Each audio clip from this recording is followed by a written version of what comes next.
Captain Zethara pressed his long, thin fingers against the cool metal of his command chair and tried not to show his fear. The bridge of the Kelther's Pride was quiet, except for the soft hum of computers and the worried breathing of his crew. Outside the main window, space looked empty and cold. No stars were close enough to give them light or warmth. The research ship had been traveling between star systems when everything went wrong. They were studying old star formations in this forgotten part of the galaxy. It should have been safe work. The Vorthic people were good at science and exploration, but they stayed away from dangerous places. This area was supposed to be empty. Then their main engine exploded. Engineer Keshtel looked up from her control panel. Her silver skin was pale with worry. "Captain, the damage is worse than I thought. The explosion tore through 3 decks. We lost our main power core and both backup systems." Zethara closed his eyes for a moment. Without power, they could not move. They could not call for help across the long distances of space. Worse, their life support systems were failing. The air would run out in maybe 2 days. "What about the emergency systems?" he asked. "Working, but not for long," Keshtel replied. "Maybe enough power for 1 distress beacon." "But Captain," she hesitated, "we are very far from any Vorthic territory. Even if our people heard us, they could not reach us in time." Science Officer Thekmar turned in his chair. He was young for a Vorthic, barely past his first century of life. "What about other ships? Trade vessels? Mining ships?" Keshtel shook her head. "This is empty space. No trade routes pass through here. The only ships that come to places like this are—" She did not finish the sentence. Everyone knew what she meant. Pirates, slavers, raiders who looked for easy targets. The Vorthic were not fighters. They were thin and tall, built for thinking and creating, not for war. Their bodies were weak compared to most other species. If pirates found them helpless like this, it would be a disaster. "Captain," called Communications Officer Valana from her station. "I am picking up old signal traces. Ships have been through this area before, but not recently. The traces are weeks old." Zethara stood up and walked to the main window. In the distance, he could see the remains of another ship. It was just a dark shape against the stars, but he knew what it meant. Someone else had died out here. Maybe they had sent a distress call too. Maybe pirates had found them. The bridge was getting colder. He could see his breath now. The emergency heaters were not enough to keep them warm. "Sir," Valana said quietly, "what are your orders?" Zethara thought about his crew. 12 good people who had signed up to study stars, not to die in empty space. They had families back home. Children who would never see their parents again. He thought about his own daughter, just starting her career as a scientist. She would wonder what happened to him. But if they sent a distress call, they might attract the wrong kind of attention. Stories traveled fast in this part of the galaxy. Ships that sent emergency signals often disappeared completely. Sometimes they were found later, empty, with signs that the crew had been taken as slaves. The Vorthic were considered valuable by slavers because they were smart and easy to control. "Captain?" Keshtel asked again.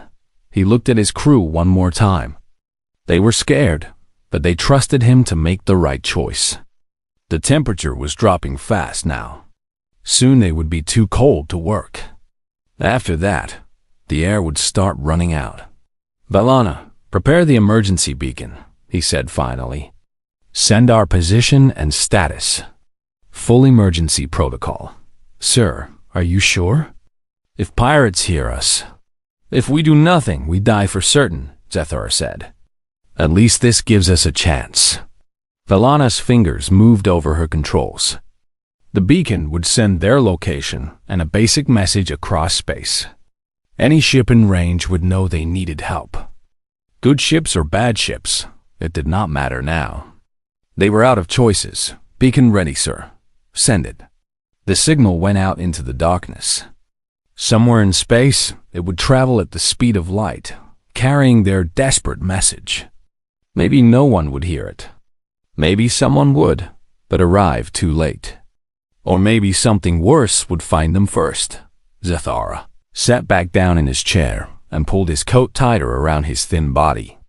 The bridge was getting very cold now. Ice was starting to form on the windows. "How long do we have?" he asked. 43 hours until the air runs out," Keshtel reported. "Less if we cannot get the heaters working again." 43 hours. Not much time for rescue to arrive, even if someone wanted to help them. And in this lawless part of space, wanting to help was rare. Science Officer Dekmar was monitoring space around them with what little power they had left. "Captain, I see nothing out there. No ships, no signals. We are completely alone." "Keep watching," Zathara ordered. "Someone might hear us."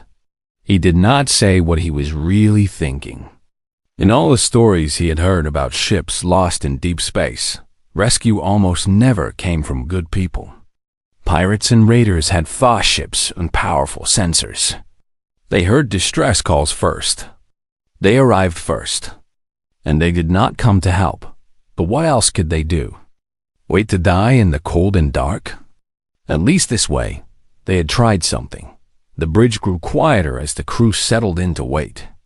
Some tried to repair what they could. Others just watched the stars and hoped.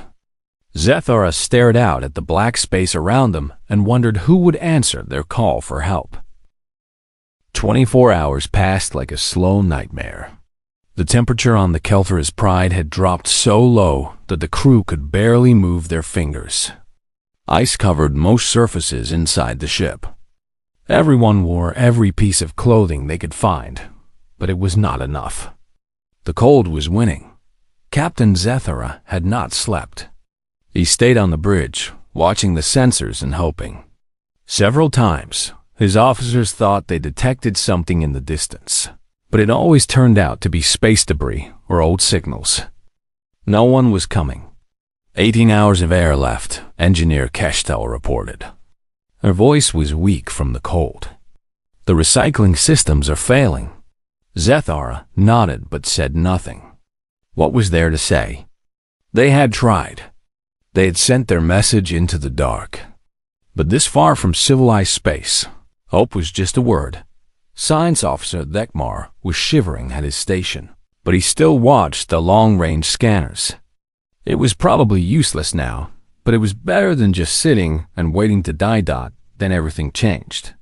"Contact!" Dekmar shouted, suddenly very much awake. Large ship dropping out of hyperspace.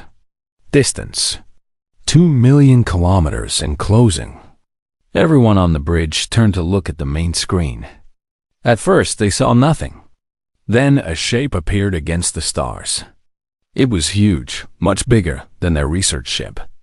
As it came closer, they could see it more clearly. It was a warship. A real warship with heavy armor and weapon systems. The design was not familiar, but one thing was very clear. This ship was built for fighting. Reading the ship now, Communications Officer Valana said, her voice tight with fear. It is human." The word hit the bridge like a physical blow. Everyone knew about humans. They were the warrior species that had appeared in the galaxy only a few centuries ago. Where most species had spent thousands of years learning to work together, humans had spent that time learning to fight. Their ships were floating weapons. Their crews were soldiers, and they were coming here. "Are they responding to our distress call?" Zathara asked, though he already knew the answer. No one else was out here. "Unknown, sir." "They are not saying anything yet." Zathara felt his heart beating fast. The cold suddenly seemed less important. Human ships meant human crews. Humans were dangerous. Some species feared them more than pirates. At least pirates usually just wanted to steal things. Humans. No one was sure what humans wanted. The warship came closer. It was enormous, easily 20 times the size of their research ship. Weapon ports lined its sides like hungry mouths. The hull was dark gray with scars from old battles. This was a ship that had seen real war. "Incoming transmission," Valana announced. "Put it on the main screen," Zithara ordered. Maybe it would be quick. Maybe they would demand surrender and just take what they wanted. The screen flickered and showed the bridge of the human ship. The first thing Zithara noticed was how different it looked from their clean, quiet bridge. The human ship's bridge was busy and loud. People moved quickly between stations. Warning lights flashed. Everything looked ready for battle. Then a human appeared on the screen. She was a female, wearing a dark blue uniform. Her hair was black and cut short. Her eyes were brown and concerned. That was not what Zethara had expected. "Kelthra's pride. This is the U.S. Defiant," the human said. Her voice was strong but not threatening. "I am Commander Sarah Chun. We received your distress call. What is your status? Do you require immediate medical assistance?" For a moment, no one on the Vorthik bridge said anything. They just stared at the screen. The human was asking if they needed help. Not demanding surrender. Not making threats. Just asking if they were hurt. That is. Zethara started to speak, then stopped. This was not how these meetings were supposed to go. Commander Chun leaned forward in her chair. Behind her, other humans were working at their stations, but they kept looking at the screen with expressions of worry. "Kelthra's pride, please respond. Are your life support systems failing? We show your power signature is very low." Zethara found his voice. "This is Captain Zethara of the Vorthik research vessel Kelthra's Pride. Our main engines have failed. Life support is. We have perhaps 16 hours of air remaining." "Understood," Chun said immediately. "We are moving to assist. Do you have any injured crew members?" "No injuries, but we are very cold. Our heating systems failed." Chun turned to someone off-screen. "Johnson, get the emergency life support packages ready.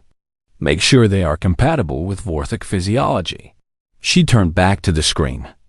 "Captain Zethara, we are going to help you.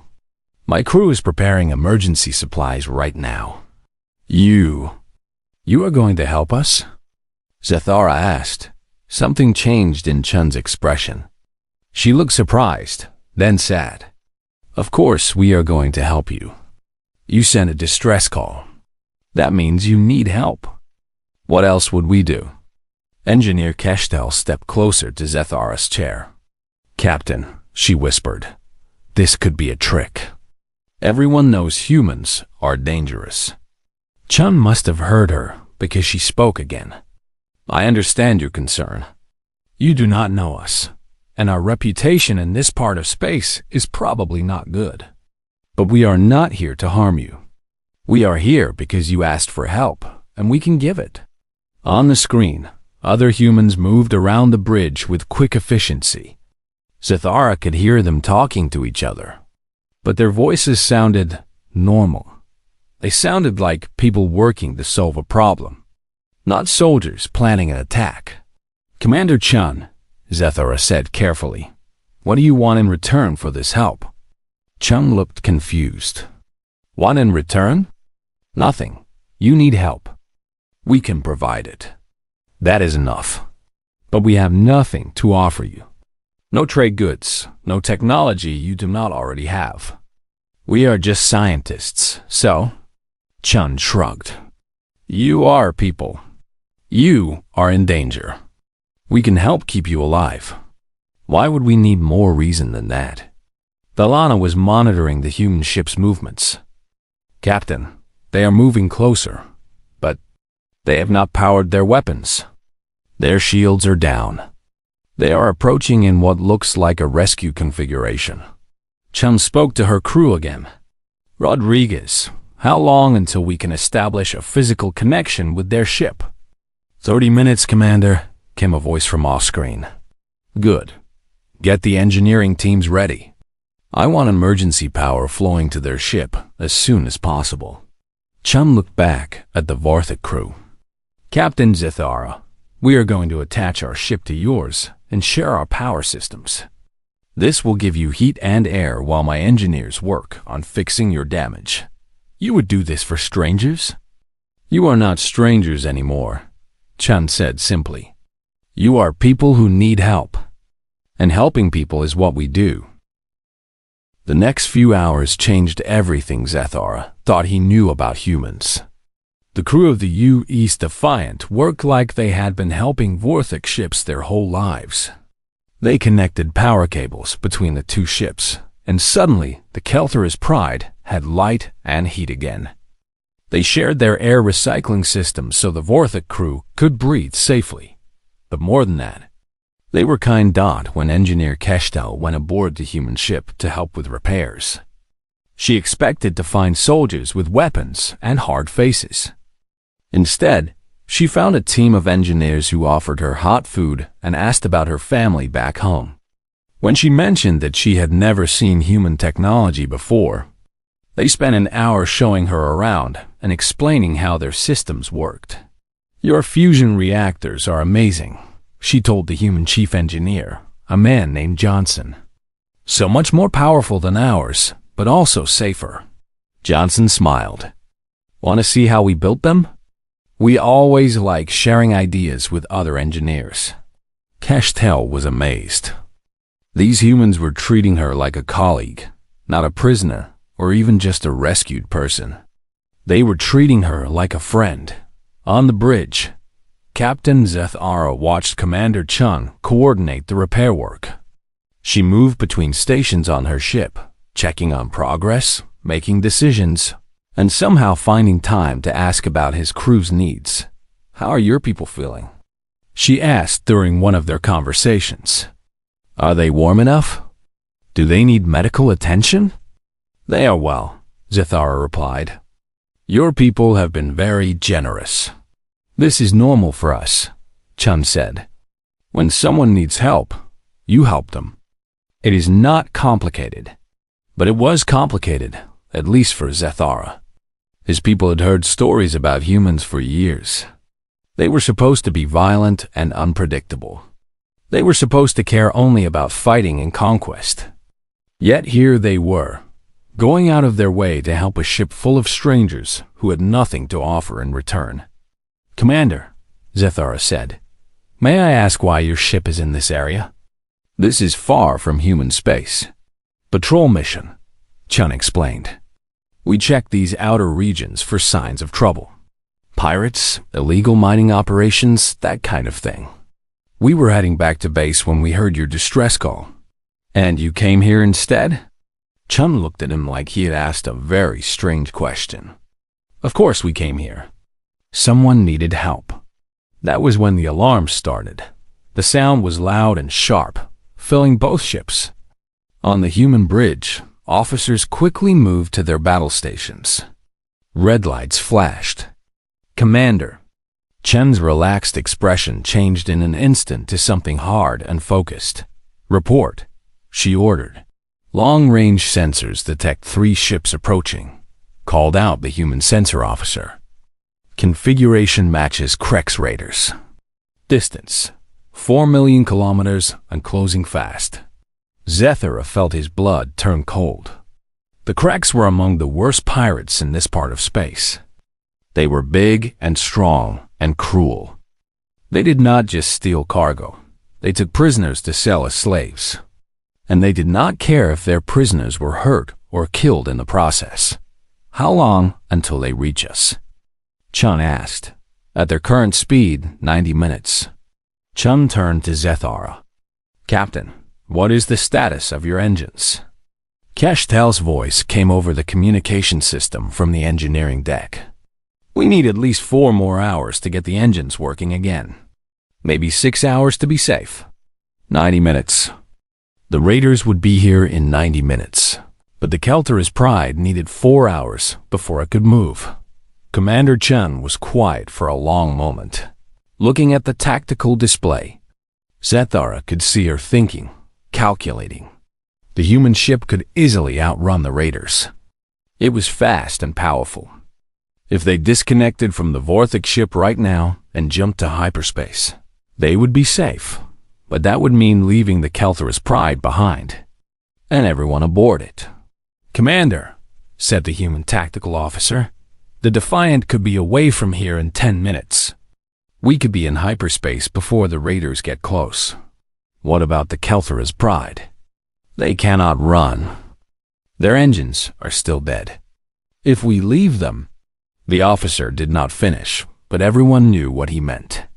If the human ship left, the Vorthik would be helpless when the pirates arrived. Zethara stood up from his chair. "Commander Chun, you must go. Your ship and crew are too valuable to risk for us." "We understand." Chun looked at him with an expression he could not read. "You understand what? You came here to help, and you did help. You gave us heat and air and food. You tried to fix our engines. But now there is danger, and you have your own people to think about." "Captain Zethara," Chun said slowly, "are you asking me to abandon you? I am telling you that we would understand if you did. Your people do not deserve to die for strangers." Chun was quiet for another moment. Then she turned to her crew. "Johnson, how much longer do you need to get their engines working?" 4 hours minimum, Commander." "And the raiders will be here in 90 minutes? 87 minutes now," the sensor officer reported. Chun stood up from her captain's chair. When she spoke, her voice was clear and strong. Every person on both ships could hear her. "All hands, this is the commander. We have Krex raiders incoming. Our new friends on the Kelther's Pride cannot run yet, so we are not running either." She paused. "All hands, prepare for battle. We have people to protect." Zethara stared at her. "Commander, you cannot be serious. There are 3 raider ships. Your ship is powerful, but—" "Captain," Chun interrupted, "let me ask you something. If our positions were reversed, and it was my ship that was broken and yours that could run, what would you do?" Zethara thought about it. His people were scientists, not fighters. "But if they could help, we would try to help you. Then you understand." The bridge of the Defiant was now busy with preparation for battle. Crew members checked weapon systems and shield generators. Someone was reading out status reports. The atmosphere had changed completely from the peaceful rescue operation to something deadly serious. But none of the humans looked afraid. They looked determined. "Commander," Zethara said, "why are you doing this?" "We are nothing to you." Chun looked at him one more time before turning to her battle stations. "Captain, you are wrong about one thing," she said. "You are not nothing to us. You are people who need help.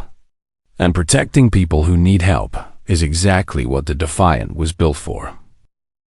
The 3 Krex raider ships dropped out of hyperspace like hungry predators. Each one was half the size of the Defiant, but they were fast and heavily armed. Worse, they had been designed for exactly this kind of work, attacking ships that could not fight back. Captain, Zethara watched the tactical display with growing fear. The raiders were spreading out, trying to surround both ships. Their weapon signatures showed plasma cannons and missile launchers. These were not merchant ships or even patrol vessels. These were pure warships. "Their commander is trying to talk to us," reported the human communications officer. "Put it through." Commander Chun ordered. The main screen showed the bridge of the lead raider ship. The Krex captain was a huge creature with thick gray skin and sharp teeth. Scars covered his face and arms. When he spoke, his voice was rough and threatening. "Human vessel, you are interfering with our salvage operation.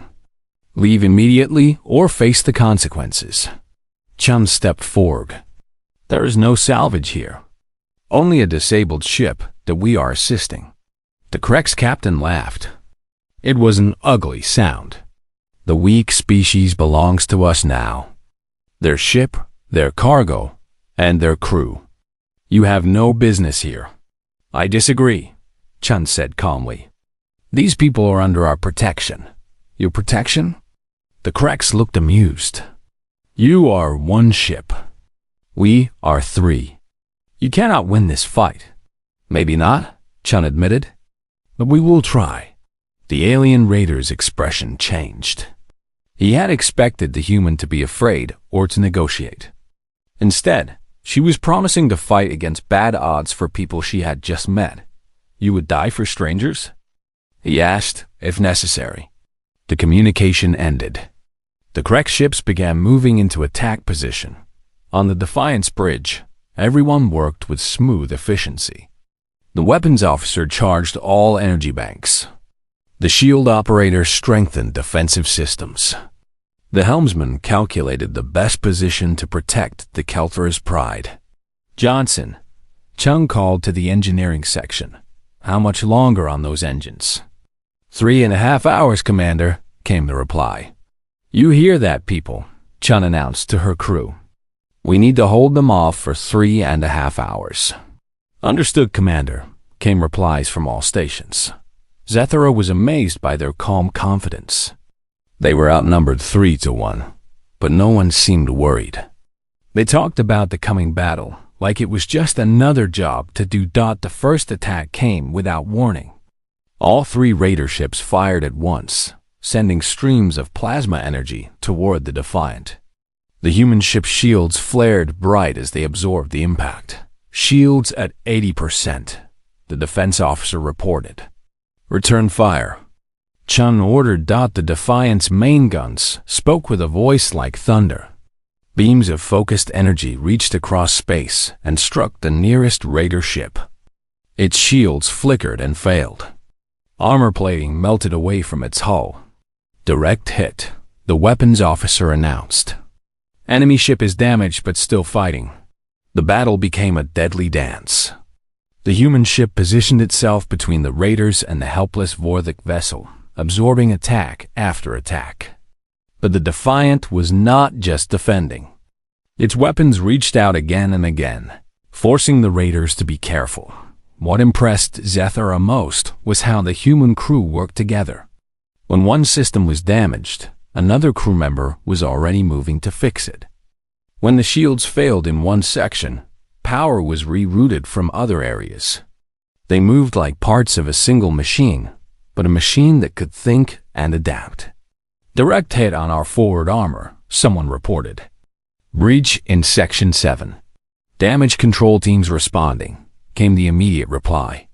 During the fighting, Engineer Keshtel was still aboard the human ship, working on the power systems that kept both vessels alive. When an explosion rocked the ship, she was thrown against a wall. A human engineer named Williams helped her up. You okay? He asked. Yes, but should I not return to my ship? This is dangerous for me here. Williams looked surprised. You are safer here. Our honor is better. Besides, we need your help with the power couplings. But I am not part of your crew. You are now, Williams said simply. We are all in this together. That attitude seemed to be everywhere on the human ship. No one treated the Vorthik as outsiders or refugees. They were just people who needed protection, and protecting people was what the crew did. The battle continued for over an hour. The Defiant took more damage, but so did the raiders. One of the Krek ships was barely holding together, pieces of its hull drifting away into space. Another had lost most of its weapons, but the human ship was suffering too. Smoke filled some sections. Several weapon systems were offline. The shields were failing. Commander, the tactical officer called out, 2 more ships dropping out of hyperspace. Zethara's heart sank.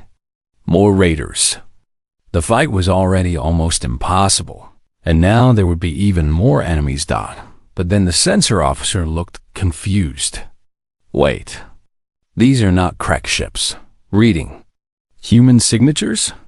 2 more human warships appeared on the tactical display.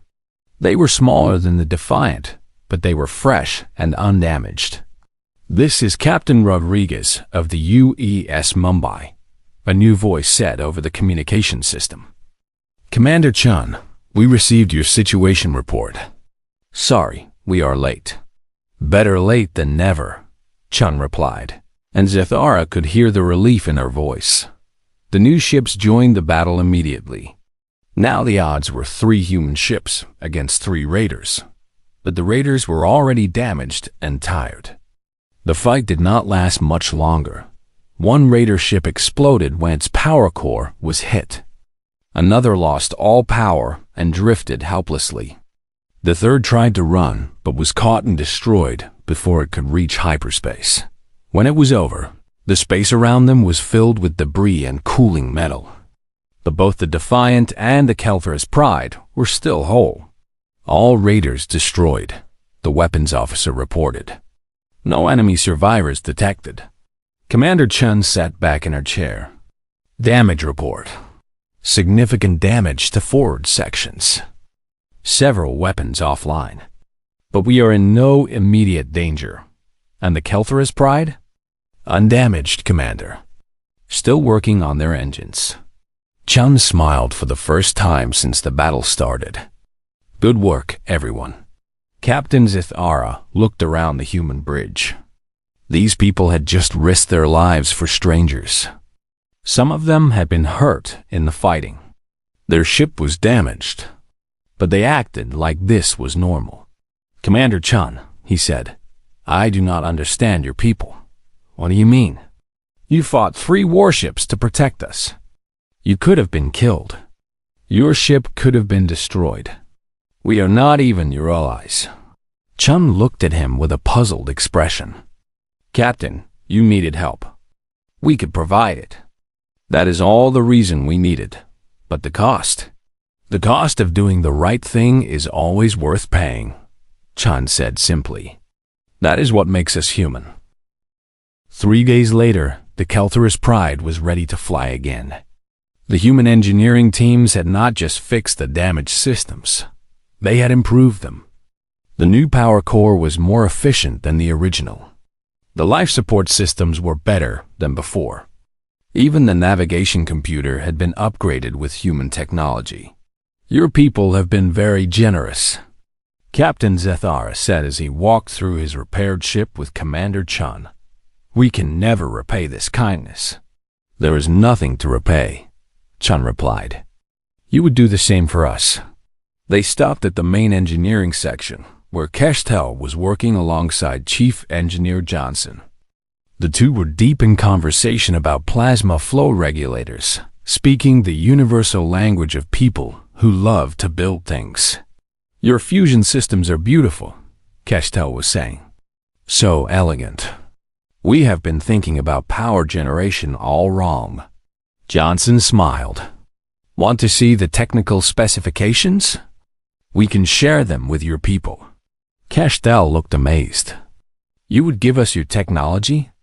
Why not? Knowledge should be shared. That is how everyone gets better." Chun and Zethara continued their walk. In the ship's common area, several Vortex scientists were talking with human crew members. They were sharing stories about their homeworlds, their families, their work. Language barriers made some conversations difficult, but somehow they were managing to understand each other. "Commander," Zethara said, "I must tell you something. Before we met your people, we thought we knew about humans. What did you think? That you were dangerous, violent, that you cared only about war and conquest." Zethara paused. "We were wrong." Chun looked thoughtful. "We are dangerous when we need to be. And we can be violent when protecting people we care about. But that is not who we are inside. Then who are you inside? We are people who believe that everyone deserves help when they need it. We are people who think that protecting others is more important than protecting ourselves. We are people who would rather risk everything to do the right thing than live safely while others suffer." They reached the bridge, where Science Officer Dekmar was working with 2 human officers on star charts. The humans were showing him new ways to map stellar formations. Thekmar was teaching them about Vorthak mathematical techniques for measuring cosmic distances. "This is incredible," Thekmar was saying. "Our peoples could accomplish so much if we worked together. Why do you not work together more often?" one of the humans asked. "Because we live far apart," Thekmar explained. "And because, well, we were afraid of you." "Afraid of us?" "The stories we heard made you sound like monsters." The human looked sad. "We know about the stories. Some of them are probably true. We have not always been good neighbors to other species. Some humans have done terrible things, but not all humans. No, not all humans. Most of us just want to live in peace and help each other." Later, in his private quarters, Zethara sat down to record his official report about the mission. But how could he explain what had really happened here? How could he make the Vorthik Council understand that everything they thought they knew about humans was wrong? He started with the facts.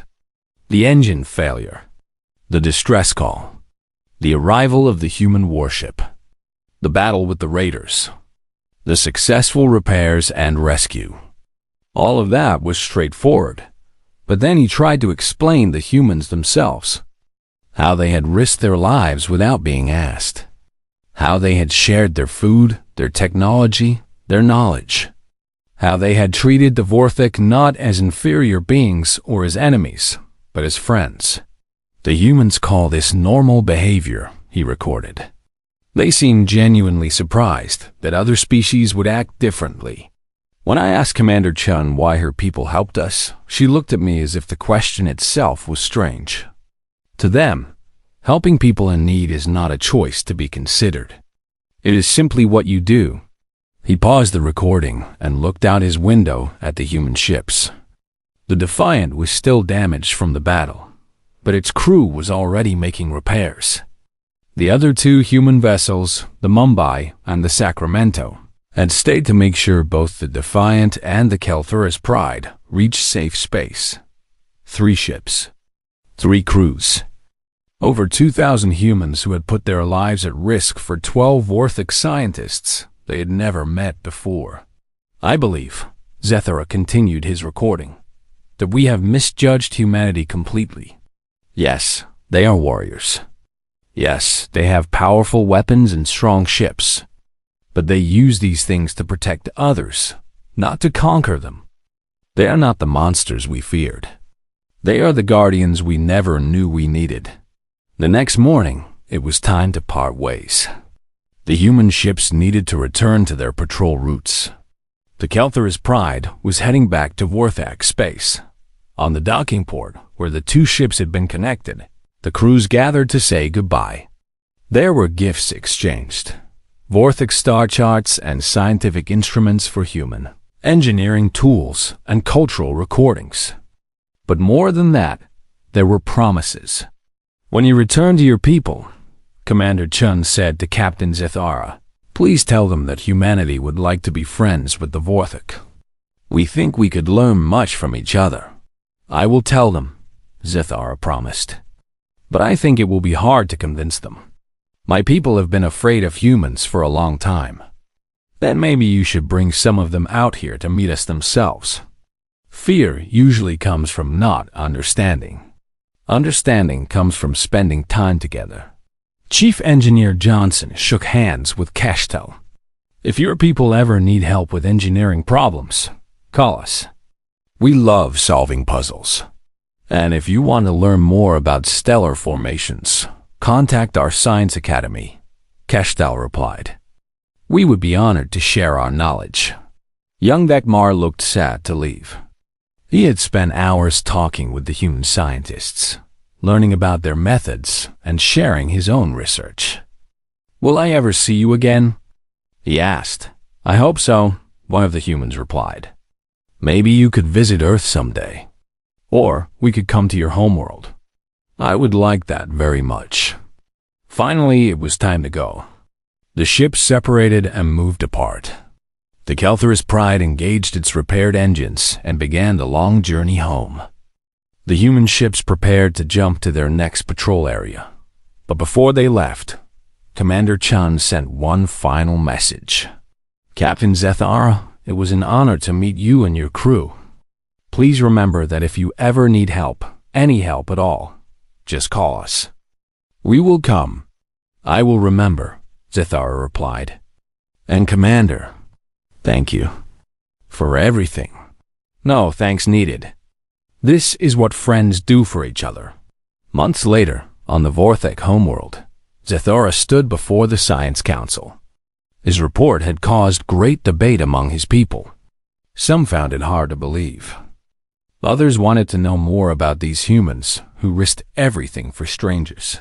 You really believe they can be trusted? Asked Council Leader Zethana.